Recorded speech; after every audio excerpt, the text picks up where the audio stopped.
फिर दिन हुआ,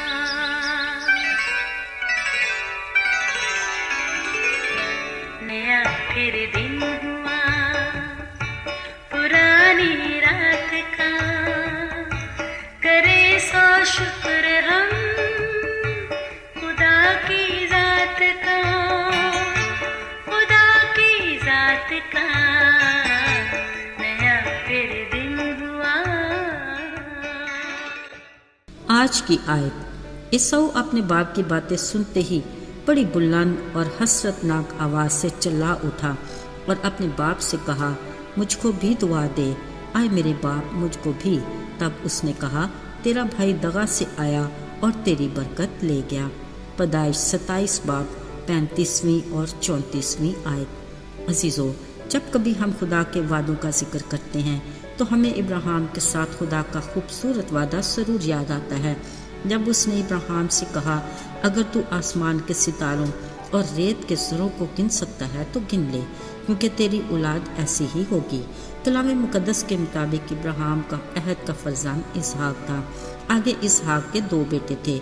सोच में तो आता है ऐसी सूरत में खुदा का इब्राहिम से किए वादे का क्या हुआ, लेकिन इसमें शक की रत्ती भर भी गुंजाइश नहीं कि उसका कहा अटल और अपने वक्त पर पूरा होकर ही रहता है, जल्द या बदीर। खैर दोस्तों, हम भी खामोशी से देखते हैं कि वो कब अपने वादे को पूरा करता है।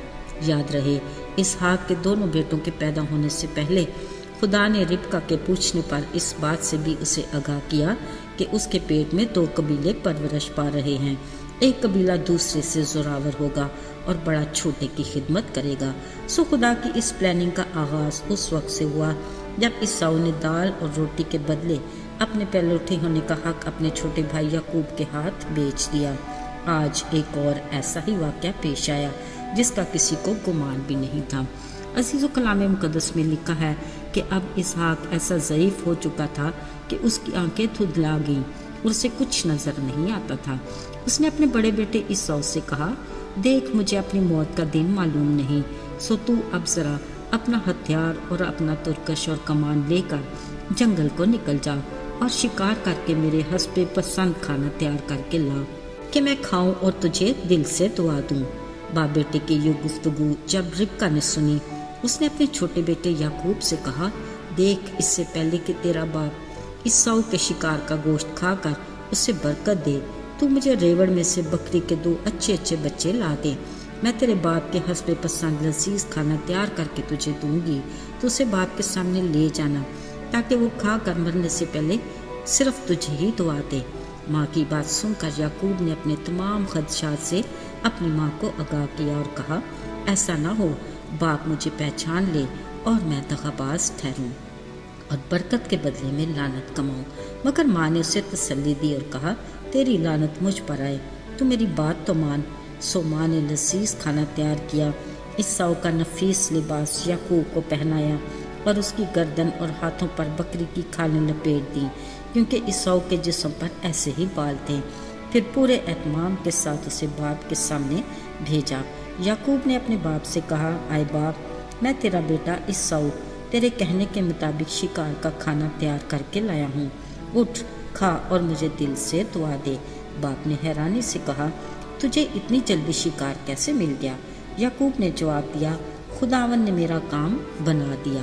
बाप ने याकूब को करीब करके टटोला और तसल्ली की कि ये ईसाऊ ही है। फिर दोबारा पूछा, तू मेरा बेटा ईसाऊ ही है ना? उसने कहा, मैं वही हूँ।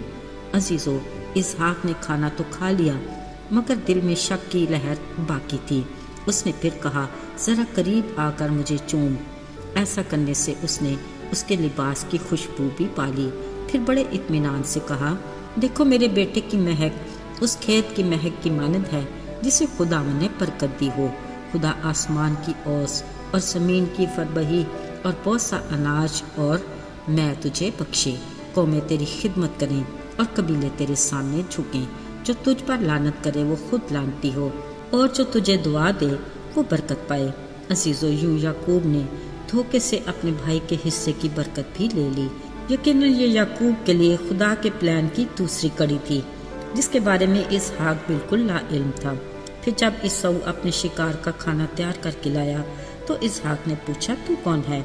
ईसाऊ ने कहा, तेरा बेटा ईसाऊ। ये सुनते ही इसहाक बशिद्दत कांपने लगा। कहा, फिर वो कौन था जिसके शिकार का खाना खाकर मैंने उसे दुआ दी, और मुबारक भी वही होगा। ईसाऊ अपने बाप की बातें सुनकर बुलंद और हसरतनाक आवाज से चला उठा और कहा, आए बाप, मुझे भी दुआ दे। अब इसहाक को यकीन हुआ कि याकूब दगा से अपने भाई की बरकत भी ले गया। उसने कहा, देख, मैंने उसे तेरा सरदार ठहरा दिया और उसके भाई उसके खादम ठहरे। अजीज़ों, ये सूरत हाल इस कदर दर्दनाक थी कि इसहाक को ईसाऊ को बरकत देना ही पड़ी।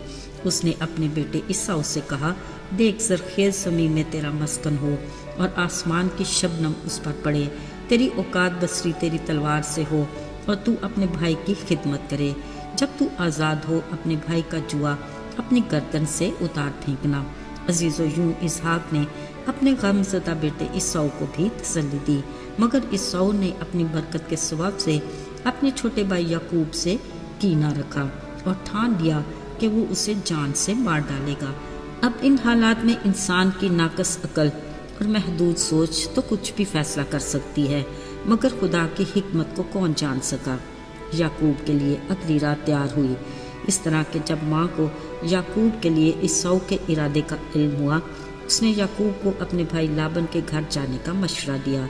लिहाजा याकूब अपने मामू लाबन के घर माँ की रज़ा और बाप इसहाक की इस दुआ और बरकत के साथ रवाना हुआ कि कादर मुतलक तुझे बरकत बख्शे और तुझसे कौमों के जत्थे पैदा हों और इब्राहिम की बरकत तुझे और तेरी नस्ल को मिले। अजीज़ों, बाप की इस दुआ के बाद अंदाज़ा होता है कि याकूब के लिए खुदा की प्लानिंग की कड़ी से कड़ी मिलती रही। इस बात का सबूत था कि जो कुछ हुआ और जो हो रहा है, खुदा की रज़ा इसमें शामिल है। अजीज़ों, आज भी खुदा के लोगों की ज़िंदगी में इस तरह के कठिन मरहले आते हैं कि कुछ भी सुझाई नहीं देता, पर अगर खुदा की मर्ज़ी शामिल हो तो खुद ही रुकावट दूर हो जाती है और रास्ते हमवार हो जाते हैं। आइए दुआ करें।